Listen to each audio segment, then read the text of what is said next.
বন্ধুরা আসসালামু আলাইকুম। বড় বড় ইউটিউব চ্যানেলের ভিউজগুলোকে আপনি কিভাবে চাইলে আপনার নিজের চ্যানেল নিয়ে আসতে পারেন, আজকের এই ভিডিওতে কিন্তু আমি সেটা আপনাদেরকে প্র্যাকটিক্যালি শিখিয়ে দিব। যে কোনো বড় চ্যানেলের ভিডিও থেকে আপনি অডিয়েন্সকে ডাইভার্ট করে, অর্থাৎ রিডাইরেক্ট করে চাইলে আপনার চ্যানেলের মধ্যে কিন্তু আপনি নিয়ে আসতে পারবেন। তো কিভাবে ভিডিও বানালে, কিভাবে ভিডিওকে আপলোড করলে আপনি প্রত্যেক বড় ইউটিউবারের ভিডিওর সাজেস্টে যেতে পারবেন, তাদের অডিয়েন্সগুলো আপনার চ্যানেলে আসবে। বন্ধুরা আপনি দেখতে পাচ্ছেন এখানে আমার এই চ্যানেলটা বেশি দিন হয়নি, ১ মাসের মধ্যে প্রায় ১ মাস পার হয়েছে। ১,২২০টা সাবস্ক্রাইবার রয়েছে। এই চ্যানেলের মধ্যে ২২,০০০ যে ভিডিওটার মধ্যে ভিউজ রয়েছে, তারপর হচ্ছে ১০,০০০ ভিউজ রয়েছে, ৫,৪০০। এই ভিউজগুলোর মধ্যে প্রায় ৬০% আমি সাজেস্টেড ভিডিও থেকে পেয়েছি। তারপর আপনার বাকি যে ভিউজগুলো রয়েছে সেগুলো হচ্ছে ইউটিউব সার্চ থেকে, তারপর হচ্ছে ব্রাউজ ফিচার থেকে। সুতরাং একটা চ্যানেলের ভিডিওকে ভাইরাল করার জন্য সাজেস্টেড ফিচার অনেক গুরুত্বপূর্ণ ভূমিকা পালন করতে পারে।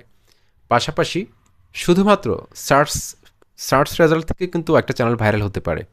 যদি আপনি প্রত্যেকটা কিওয়ার্ড সার্চেবল করতে পারেন বা প্রথম পেজের মধ্যে আপনার কোনো একটা ভিডিওকে আপনি নিতে পারেন, সেক্ষেত্রে আপনি ইউটিউব সার্চ থেকে আপনি ভালো ভিউজ পাবেন, অথবা আপনি ব্রাউজ ফিচার থেকে আপনি ভিউজ পাবেন যদি আপনার অডিয়েন্স রিটেনশন ভালো থাকে। অর্থাৎ অডিয়েন্সরা যদি লঙ্গার টাইম ধরে আপনার ভিডিওগুলোকে দেখে, সেক্ষেত্রে আপনার ভিডিওগুলোকে আপনি ইউটিউব রিকমেন্ডেশন থেকে আপনি ভালো একটা সাপোর্ট পাবেন, ব্রাউজ ফিচার থেকে আপনি প্রচুর ইমপ্রেশন পাবেন। এখন আজকের এই ভিডিওর মূল প্রতিপাদ্য যে বিষয়টা সেটা হচ্ছে যে বন্ধুরা, আপনি কিভাবে অন্যর ভিডিওর, অর্থাৎ বড় বড় চ্যানেলের দর্শকগুলোকে আপনার চ্যানেলের মধ্যে আপনি রিডাইরেক্ট করে নিয়ে আসবেন, সেটা কিন্তু দেখাবো। আপনাদের সাথে রয়েছে তানিম খান। চ্যানেলটি সাবস্ক্রাইব করে দিন, আর যারা সাবস্ক্রাইব করেছেন থ্যাংক ইউ সো মাচ। বন্ধুরা আমি যদি একটু প্রমাণ দেখাই তাহলে আপনারা একটু ক্লিয়ার হতে পারবেন। আমি একটা ভিডিওর মধ্যে ক্লিক করলাম, এটা হচ্ছে শর্ট ভিডিও।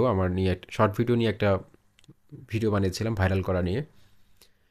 এখানে যদি আমি রিচ সেকশনের মধ্যে ক্লিক করি, রিচ সেকশনের মধ্যে ক্লিক করার পর পেজটাকে একটু উপরের দিকে তুললাম। এখানে দেখতে পাচ্ছেন একটা সেকশন রয়েছে কন্টেন্ট সাজেস্টিং দিস ভিডিও। এখানে যদি আমি ক্লিক করি, এখানে দেখুন যেই ভিডিওগুলো রয়েছে প্রত্যেকটা ভিডিও বড় বড় চ্যানেলের ভিডিওর মধ্যে নিচে আমার ভিডিওগুলোকে ইউটিউব সাজেস্ট করেছিল। অর্থাৎ বড় চ্যানেলের ভিডিওর নিচে আমার ভিডিও, বড় চ্যানেলের কোনো একটা ভিডিওকে দেখার পর দর্শকরা আমার ভিডিওটিকে দেখেছিল। দেখুন এখানে বেশিরভাগ কিন্তু 1 মিলিয়ন, 2 মিলিয়ন, 4 মিলিয়ন সাবস্ক্রাইবার, 50,000, 1 লক্ষ সাবস্ক্রাইবার চ্যানেল থেকে কিন্তু আমি ভিউজ পেয়েছি। এই ভিউজটা আমি কিভাবে জেনারেট করলাম, কিভাবে নিয়ে আসলাম, সেটা কিন্তু অনেক বড় একটা কিন্তু প্রশ্ন। এটা কিন্তু এমনিতেই কিন্তু চলে আসেনি। এমনিতেই আমি ভিডিও আপলোড করে দিলাম, আমার চ্যানেলের ভিডিওগুলোকে ইউটিউব সাজেস্টে পাঠালো। এখানে কয়টা ভিডিও দেখুন, আমি কিন্তু এখানে দেখতেছি যে অনেক ভিডিও নিচে কিন্তু আমার ভিডিওগুলোকে ইউটিউব সাজেস্ট করেছে। একটা না, অনেকগুলো ভিডিও নিচে কিন্তু সাজেস্ট করেছিল, যার কারণে আমি ভালো একটা অডিয়েন্স পেয়েছি এবং ভালো একটা ভিউজ পেয়েছি। তো আপনার ভিডিওগুলোকে কিন্তু আপনাকে সাজেস্টে ফেলতে হবে বড় চ্যানেলে যদি আপনি ভিউজটাকে জেনারেট করতে চান। পাশাপাশি আপনাকে ইউটিউব সার্চ থেকেও কিন্তু আপনাকে ভিউজ আনতে হবে যদি আপনি বড় চ্যানেলের, যদি আপনার, আমি আপনাকে বলি প্রত্যেকটা ট্রাফিক সোর্স কিন্তু অনেক গুরুত্বপূর্ণ। ইউটিউব অনেক সময় দেখা যাচ্ছে যে একটা ভিডিওকে সাজেস্টেড ফিচারের মধ্যে দিয়ে টেস্ট করে। যদি দেখা যায় এটা সাজেস্টেড ফিচারের মধ্যে ভালো রেজাল্ট করতেছে, অডিয়েন্সরা পছন্দ করতেছে, বেশি বেশি ক্লিক করে, তারপর অডিয়েন্সরা বেশিক্ষণ ধরে দেখে, সেক্ষেত্রে কিন্তু ইউটিউব এই ভিডিওটিকে সার্চে ফেলবে। কেউ কোনো কিছু লিখে সার্চ করলে তার সামনে পৌঁছে দিবে। যদি সেখানেও ভালো করে, লাস্টে কী করবে, ইমপ্রেশন বাড়াতে থাকবে, শুধু ইমপ্রেশন দিবে, সেই ভিডিওটার মধ্যে মিলিয়ন মিলিয়ন ভিউজ হয়ে যাবে, এতে কোনো সন্দেহ নেই। তো বন্ধুরা, অন্যের ভিডিওর সাজেস্টে যাওয়ার জন্য আপনাকে যেই কাজটা করতে হবে, আপনার যারা কম্পিটিটর রয়েছে আপনাকে সেটা ফাইন্ড আউট করতে হবে। প্রথমত আপনাকে ফাইন্ড আউট করতে হবে। সেটা আপনি কীভাবে বুঝবেন, সেটা বোঝার জন্য আপনাকে সরাসরি অডিয়েন্স ট্যাবের মধ্যে চলে যেতে হবে। অর্থাৎ ওয়াইটি স্টুডিও অ্যাপসের মধ্যে আসার পর এখান থেকে অডিয়েন্স ট্যাবের মধ্যে চলে যাবেন। পেজটাকে একটু উপরের দিকে তুলবেন, তোলার পর এখানে অডিয়েন্স ট্যাবের মধ্যে আসার পর এখানে আমি একটু ব্যাক দিচ্ছি। এখানে দেখতে পাচ্ছেন হোয়াট ইউর অডিয়েন্স ওয়াচেস। এখানে 15টা ভিডিও লিস্ট কিন্তু আমাকে ইউটিউব এখানে দিয়ে দিয়েছে। এই 15টা টপিকস হচ্ছে আমার মতো যারা ভিডিও তৈরি করে, অর্থাৎ আমার টপিকস বা আমার ক্যাটাগরিতে যারা ভিডিও তৈরি করে, তাদের যেসব ভিডিও আমার অডিয়েন্সরা বেশিক্ষণ ধরে দেখেছে বা বেশি পছন্দ করেছিল সেই ভিডিওগুলো কিন্তু লিস্ট কিন্তু আমি এখানে দেখতে পাচ্ছি। সুতরাং এখন আমাকে চোখ বন্ধ করে একটা কাজ করতে হবে, সেটা হচ্ছে যে এই ভিডিওগুলো তারা যেসব টাইটেল ব্যবহার করেছে, তারা যেসব ডেসক্রিপশনে যেসব কিওয়ার্ড ব্যবহার করেছে, তারপর হচ্ছে ট্যাগের মধ্যে তারা যেসব কিওয়ার্ড ব্যবহার করেছে সেগুলো চেষ্টা করবেন 80% মিল রাখার জন্য। কিন্তু ভুলেও তাদের চ্যানেলের নাম ব্যবহার করা দরকার নেই, তারপর হচ্ছে তাদের মেনশন করা দরকার নেই, হ্যাশট্যাগ ব্যবহার করা দরকার নেই, এগুলো তো আসলে কিছুই হয় না। তাদের চ্যানেলের নামটাকে আপনি মেনশন করে দিবেন, আপনার ভিডিওটা ভাইরাল হয়ে যাবে, এটা ভুল। আপনার কন্টেন্টের মধ্যে যদি দম না থাকে, সেক্ষেত্রে পৃথিবীর সবচেয়ে দামি কিওয়ার্ডটা যদি আমি আপনার ভিডিওর মধ্যে বসাই, কোনো লাভ নেই। সহজ কথা হচ্ছে এটা। সুতরাং কন্টেন্টও ভালো হতে হবে, পাশাপাশি এই ট্রিক্সগুলো কিন্তু অ্যাপ্লাই করতে হবে। প্রথমত আপনাকে টপিক্সটা নিয়ে ভিডিও তৈরি করতে হবে, যেহেতু আপনার চ্যানেলের অডিয়েন্সরা এই ভিডিওটিকে পছন্দ করেছিল অন্য চ্যানেলে। সেক্ষেত্রে আপনাকে মাস্ট বি তারা যেই টাইটেলটা ব্যবহার করেছে টাইটেলটা হুবহু কপি করে দিবেন। তারপর ডেসক্রিপশন বক্সটা 80% চেষ্টা করবেন কপি করার জন্য। তারপর হচ্ছে ট্যাগগুলোকে কপি করার ট্রাই করবেন, কিন্তু ভুলেও তার চ্যানেলের নাম টাম এগুলো দেওয়ার দরকার নেই। তবে যদি আপনি চান, আপনার মধ্যে যদি ক্রিয়েটিভিটি থাকে বা যদি একটু সময় থাকে আপনার হাতে, আপনি ডেসক্রিপশন বক্সটাকে একটু কিছু অ্যাড করে দিবেন প্রথম দিকে নিজের মতো করে। তবে চেষ্টা করবেন সেই টাইটেলের মধ্যে যেই কিওয়ার্ডগুলো রেখেছিল সেই কিওয়ার্ডগুলো যাতে থাকে, মেইন কিওয়ার্ডগুলো। যেমন ধরুন how to create a YouTube channel, এখানে মেইন কিওয়ার্ড কোনটা? Create a YouTube channel. যেমন ধরুন how to get more views on YouTube, এখানে মেইন কিওয়ার্ড কোনটা? Get more views. সুতরাং মেইন কিওয়ার্ডটা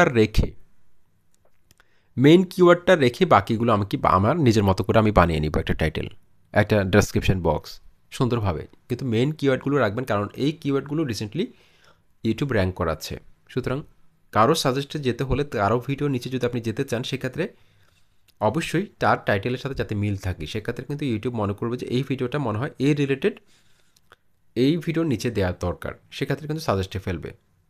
ঠিক আছে, সাজেস্টে কিন্তু যাওয়ার সম্ভাবনা থাকবে। তবে সাজেস্টে যাওয়ার ক্ষেত্রে আরেকটা কিন্তু গুরুত্বপূর্ণ বিষয়, সেটা হচ্ছে যে আপনি যেই ভিডিওটিকে টার্গেট করেছেন, যেই ভিডিওটার মতো আপনি ভিডিও বানাতে চাচ্ছেন, যেই ভিডিওটার মতো ভিডিও বানিয়ে আপনি ভাইরাল হতে চাচ্ছেন, চেষ্টা করবেন যে তার থেকে একটু বড় লেন্থের ভিডিও তৈরি করার জন্য। যেমন ধরুন সে ভিউজ বাড়ানো নিয়ে একটা ভিডিও তৈরি করলো 8 মিনিটের, আপনি চেষ্টা করবেন 9 মিনিট বা 10 মিনিটের ভিডিও তৈরি করার জন্য। সেক্ষেত্রে তার সাজেস্টে দেওয়ার কিন্তু একটা সম্ভাবনা থাকবে।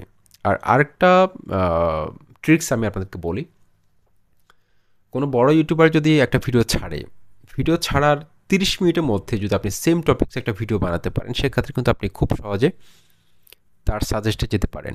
অনেক সময় ইউটিউব কিন্তু সাজেস্টে ফেলে যদি 30 মিনিটের মধ্যে টাইটেল, ট্যাগ, ডেসক্রিপশন এগুলো যদি মিল থাকে, এমনকি ভিডিও লেন্থ যদি তার থেকে একটু বেশি হয়, সেক্ষেত্রে কিন্তু 30 মিনিটের মধ্যে কিন্তু আপনি তার সাজেস্টে যেতে পারেন। এই বিষয়টা খেয়াল করবেন। তো এই বিষয়টা খেয়াল করেই কিন্তু আমি প্রায় সময় আপনারা দেখবেন যে কাকতালীয়ভাবে কিন্তু অনেকের টাইটেলের সাথে কিন্তু আমার টাইটেলটা মিলে যায়। এটার কারণটা হচ্ছে যে আপনাকে অবশ্যই ইউটিউব অ্যালগরিদম যেভাবে চলছে, আপনাকে কিন্তু স্রোতের সাথে কিন্তু তাল মিলিয়ে চলতে হবে। স্রোতের সাথে কিন্তু আপনাকে তাল মিলিয়ে চলতে হবে, তাহলে কিন্তু আপনি ইউটিউবে টিকে থাকতে পারবেন, ভালো একটা অবস্থানে যেতে পারবেন। এটা কিন্তু কোনো ধরনের চুরি না যে আপনি কারো একটা টাইটেল আপনি ব্যবহার করতে পারবেন না। আপনি একটা কিওয়ার্ড ব্যবহার করতেই পারেন, কারোর সাথে কারো মিলে যেতেই পারে। কিওয়ার্ডটা তো তার বাপের সম্পত্তি না। ডেসক্রিপশন বক্সে কিওয়ার্ডগুলো সেও তো কোথাও থেকে কালেক্ট করেছে,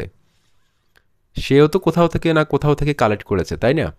সেটা ইউটিউবের সার্চ সেকশন হোক বা গুগল থেকে হোক, বিভিন্ন থার্ড পার্টি অ্যাপস থেকে হোক, কোথাও থেকে তো কালেক্ট করেছে।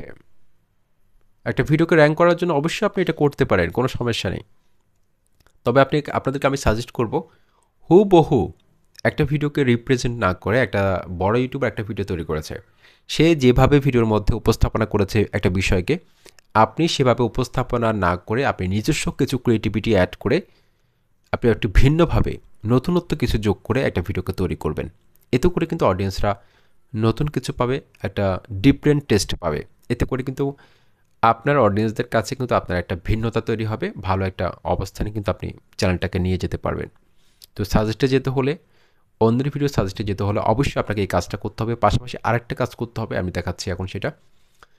আপনার ভিডিওর আপলোড করার সময় পেন্সিল আইকনে ক্লিক করবেন। ক্লিক করার পর এখানে আপলোড করার সময় এটা করবেন। ডেসক্রিপশন বক্সের মধ্যে আপনারা এখানে দেখতে পাচ্ছেন আমি কিন্তু বেশ কিছু কিওয়ার্ড ব্যবহার করেছি। এখন ডেসক্রিপশন বক্সের শুরুতে আমি ভিডিওর টাইটেলটা প্রথমে বসিয়েছি, তারপর এখানে আপনারা দেখতে পাচ্ছেন আমি কিন্তু কয়েকটা ভাইরাল ভিডিওর টাইটেল আমি কিন্তু এখানে বসিয়ে দিয়েছি। এতে বসানোর একটা কারণ হচ্ছে যে যাতে করে সেই ভিডিওগুলোর সাজেস্টে অর্থাৎ সেই ভিডিওগুলোর নিচে আমার ভিডিওটাকে ইউটিউব শো করায়। এতে করে কিন্তু অডিয়েন্সরা আমাকে চিনবে, আস্তে আস্তে আমার ভিডিওগুলো র্যাঙ্কে যাবে। তবে অবশ্যই আপনার কন্টেন্টটা ভালো হতে হবে, আপনাকে অবশ্যই কনফিডেন্ট থাকতে হবে যে আপনার কন্টেন্টটা ভালো, দর্শকরা পছন্দ করবে। ভালো কন্টেন্ট না হলে সাজেস্টে গেলেও কিন্তু কিছু হবে না, সহজ কথা হচ্ছে এটা, অনেস্টলি যেটা আমি বলবো আপনাদেরকে। এখানে আপনারা দেখতে পাচ্ছেন ইউর কোয়ারিজ সেকশনের মধ্যে আমি কিন্তু বেশ কিছু কিওয়ার্ড সংযুক্ত করে দিয়েছি। এই কিওয়ার্ডগুলো দেখতে পাচ্ছেন দর্শকরা বেশি বেশি লিখে সার্চ করতো, যার কারণে এই কিওয়ার্ডগুলো কিন্তু আমি এখানে বসিয়ে দিয়েছি। এই কিওয়ার্ডগুলোর মাধ্যমে একটা সুবিধা হচ্ছে যে অডিয়েন্সরা আমার ভিডিওটিকে সার্চ ফিড থেকে পাচ্ছে, অর্থাৎ ইউটিউব সার্চ রেজাল্ট থেকে পাচ্ছে। ঠিক আছে, সার্চ করে করে খুঁজে বের করে পাচ্ছে। এতে করে কিন্তু আমার ভিডিওটা আস্তে আস্তে যদি সার্চ লিস্টে ভালো রেজাল্ট করে আমার ভিডিওটা কিন্তু ইউটিউব সাজেস্টে ফেলবে, অর্থাৎ অন্য ইউটিউবারের ভিডিও নিচে ফেলবে। এখান থেকে কিন্তু আমি ভালো একটা ভিউজ পাবো। দেখতে পাচ্ছেন এখানে যে গ্রাফটা দেখতে পাচ্ছেন, সরি, ব্রাউজ ফিচার থেকে ভিউজ পেয়েছি আমি 57টা, তারপর হচ্ছে এখানে সাজেস্টেড ভিডিও থেকে আমি ভিউজ পেয়েছি 49টা। আমি যদি এখানে রিচ সেকশনের মধ্যে ক্লিক করি তাহলে দেখতে পাচ্ছি এই ভিডিওটার মধ্যে আমি 42% ভিউজ পেয়েছি সাজেস্টেড ভিডিও থেকে, আর ব্রাউজ ফিচার থেকে আমি ভিউজ পেয়েছি 45,000। তার মানে দেখতে পাচ্ছেন যে সাজেস্টেড থেকেও কিন্তু আমার এখান থেকে অনেক ভিউজ পেয়েছি কিন্তু আমি এই ভিডিওটার মধ্যে, ইউটিউব সার্চ থেকে মাত্র 1.4%। তো আমি আপনাদেরকে যে ট্রিক্সগুলো বললাম, একটা ভিডিওকে যদি আপনি ভাইরাল করাতে চান অন্য বড় ইউটিউবারের ভিডিওর নিচে ফেলে, সেক্ষেত্রে আপনাকে মাস্ট বি এই ট্রিক্সটা অ্যাপ্লাই করতেই হবে। ফাইনালি আপনাদের সবার জন্য শুভকামনা রইল। অবশ্যই যাদের কাছে আমার ভিডিওগুলোকে ভালো লাগে, এত সুন্দরভাবে বোঝাই, সহজভাবে বোঝানো ট্রাই করি, দ্রুত কথা বলি না ভিডিওর মধ্যে, যাতে করে আপনারা সবাই বুঝতে পারেন সুন্দরভাবে, সেই জন্য আমি ভেঙে ভেঙে একটা বিষয়কে বোঝাই। আশা করছি আপনাদের কাছে ভালো লেগেছে। চ্যানেলটিকে সাবস্ক্রাইব করে লাইক কমেন্ট করে মতামত জানাবেন। আসসালামু আলাইকুম।